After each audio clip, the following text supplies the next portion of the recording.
Now that's back in the 1990s. I mean, the most recent formulation about innovation policy is the Innovation Union document from 2010, which builds on that turn towards a broader socio-technical model of innovation and actually develops it in a more fully developed fashion, and also starts to associate it with what they call a distinctive approach to innovation, a European approach to innovation, and in a sense or explicitly positing a model of innovation which is alternative to the market-based entrepreneurial model of the United States or the centralised statist policy framework of China. So it's quite it's pitching in a global sense of offering some sort of distinctiveness. And those three principles, a notion of challenge-led innovation, the notion of broad concept of innovation, and the notion that it involves a diversity of actors and regions in order to achieve it. So, challenge-led innovation, again, these terms are often used very loosely, but I mean, this is defining a different model of innovation, because challenge-led is different to technology-driven. Now, a technology-driven innovation policy says, well, which are the key areas of technology, information technology, biotechnology, we must invest in those to ensure that we maintain our competitive position. Challenge-led is saying, no, well, let's start with some societal challenges that we want to resolve, climate change, resource scarcity, health and ageing, and let's not define in advance what the particular technological solution is. Let's keep an open mind on what type or pattern of innovation might be needed to deliver or resolve that challenge.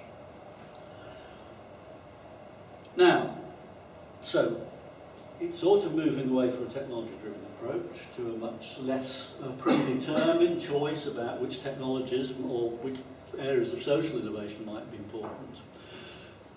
But critically, and it's the point I made earlier, I mean, this is reintroducing a much stronger notion of collective societal purpose to the framing of innovation policy. Now, interestingly, when the idea of innovation policy was created in the 1990s, it was much more concerned with moving away from the old mission-driven model of innovation policy from the 1960s and 70s, big programs on supersonic civil aircraft, nuclear power and so on, and it was going towards a more diffusion-oriented policy. Government shouldn't get too involved in these things. It should keep its distance and allow the market and those business actors to define what's important in terms of innovation. And this is actually it's saying, well, that was quite an important change from the mission to the diffusion-oriented policy, but actually it's not sufficient to deal with a challenge like climate change. As we saw, Stern was arguing, it does need a much more interventionist public policy-led approach. Okay, the broad concept of innovation, that demand pull from citizens and consumers is important, as well as supply push from universities and business. And again, this notion that innovation could take many forms, including organisational innovation, service innovation, new types of business models. So it's moving further down that track of saying, let's not remain fixated on a narrow technological focus in terms of what might be important as far as innovation is concerned. And clearly this was partly influenced not just by the desire to pursue a societal challenge, but observation within the business world that commercially successful innovation often didn't take a simple, narrow route. EasyJet transformed consumer use of air travel for pleasure purposes, but didn't involve airplanes or anything like that. It was a business model about pricing and logistics. I mean, that was the EasyJet model.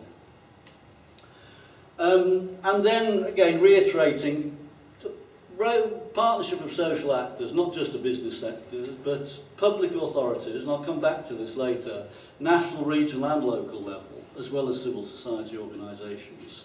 And so this is again, I mean, all regions, this is an important formulation, because the science push model had said, well, some regions will have loads of spin-offs from the forefront of biotechnology. And the fact is that applies to a small number of regions. So the notion of all regions is saying, well, actually, we need a broader notion of innovation which is relevant to a wider variety of regions other than those which have the leading science-based institutions within them. Okay, so that's been the sort of path that innovation policy has been following in Europe, and there are echoes of it in the UK. I was at Nesta in 2008, which is when the Innovation Nation white paper was produced.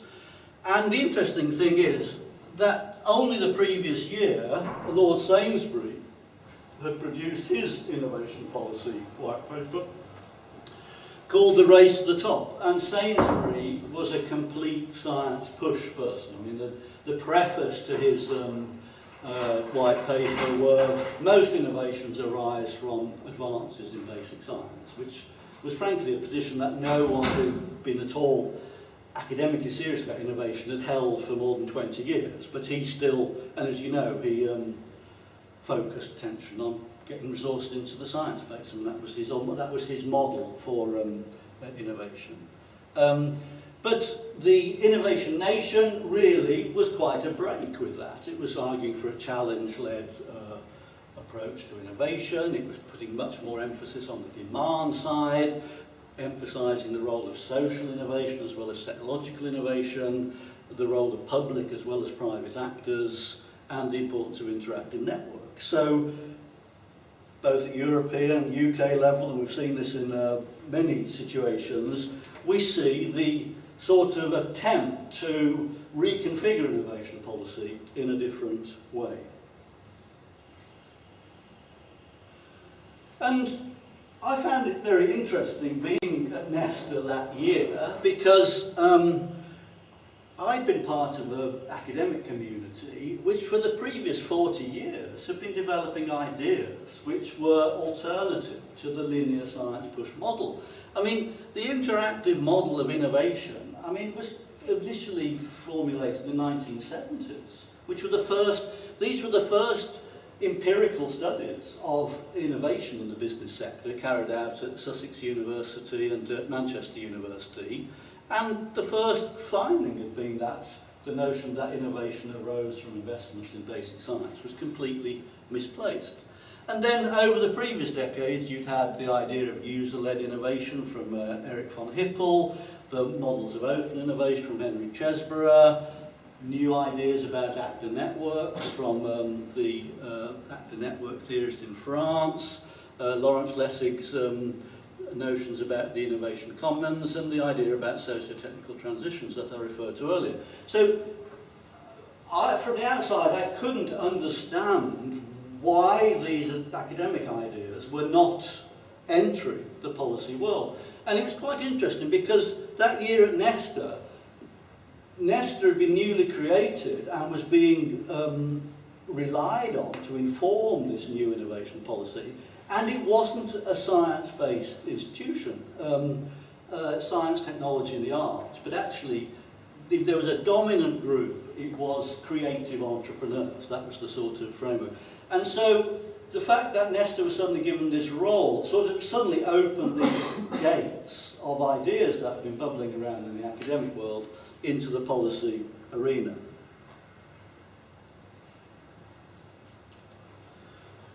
Okay. So, started with transitions, we've looked at how that's focusing on the importance of innovation, we've now looked at what those trends were within innovation policy, which I've suggested was a mix of the old model and the emerging new model. Now, a paper by Bengt Lundfall from 2007 crystallised this sort of tension between these different models in terms of what he called different modes of innovation. And so he argued that the prevailing mode was this science, technology and innovation mode of innovation, which was very much founded on the notion that formal knowledge was the basis for innovation, and that was the route from scientific knowledge in that way. But he contrasted that with a much more practice-oriented model of innovation, which he called the doing, using and interacting model. And actually, as I say, this isn't just about one mode for the private business sector or one mode for the public sector. I mean, increasingly, a number of empirical studies are revealing that both of these modes actually are very important within purely the economic business sphere. So it's not a public-private thing, it's just a different conceptualization of innovation.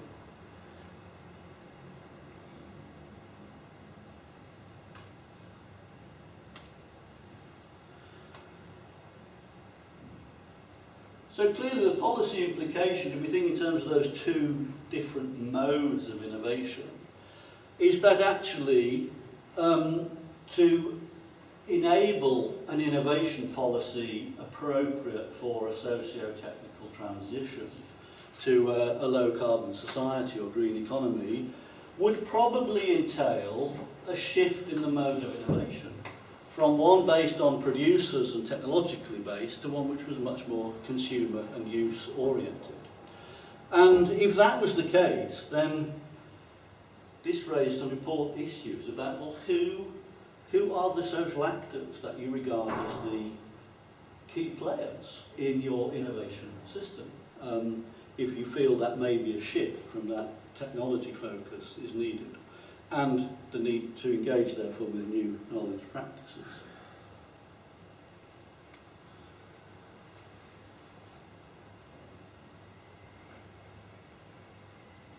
Now, if we think in terms of those two modes of innovation, and that there's a sort of tension between them, then clearly a central political issue is the way in which constellations of social actors construct a political narrative around those different modes of innovation.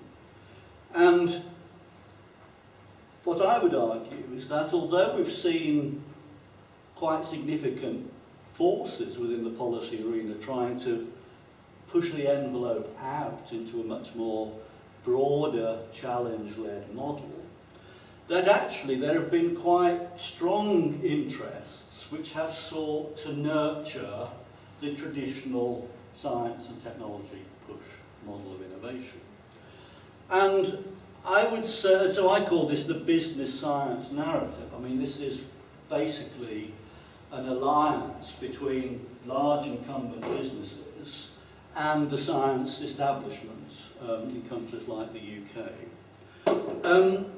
And in a sense, it is framed very much around the Stern model that an economic analysis will show that if you wish to introduce new low-carbon technologies, that in the early stages of their development they will be uncompetitive with the established carbon-based technologies. Therefore, if as a goal of government policy is to encourage that shift, then there is a case for investment and support for early stage low carbon technology. And what the electricity market reform that has been introduced over the past 12 to 18 months is a very explicit expression of that. The privatisation of the electricity industry was then established with a governance regime which was purely about price competition. I mean, that was the model that they had to follow. And essentially the electricity market reform has introduced innovation and low carbon innovation and investment within that as a legitimate part of that governance framework. And so essentially the business science narrative has secured reform in the governance structure around the electricity supply industry, and is clearly linked to the possibility of public support for a range of the expensive early stage low carbon technologies, from offshore wind, carbon capture and storage, nuclear power, and the notion of an all electric future. So here are some illustrations of the prevalence of that science plus technology mode. The Committee on Climate Change looked at innovation framework in 2010, and it basically focused on those type of energy supply technologies, and basically was arguing for the deployment of offshore wind, carbon capture and storage, nuclear power, and the electric vehicle. A bundle of very technology focused, very energy supply, electricity generating technologies. And the portfolio for innovation for the transition to a low carbon society by this group, which are primarily a mixture of engineers and representatives of companies like Rolls-Royce and the electricity generating companies, have constructed that technology-focused supply-side energy production technologies as the portfolio. So it targets a portfolio, so we're not putting all our eggs in one basket. This is a range of possible options, but the fact is they're all very technologically oriented supply-side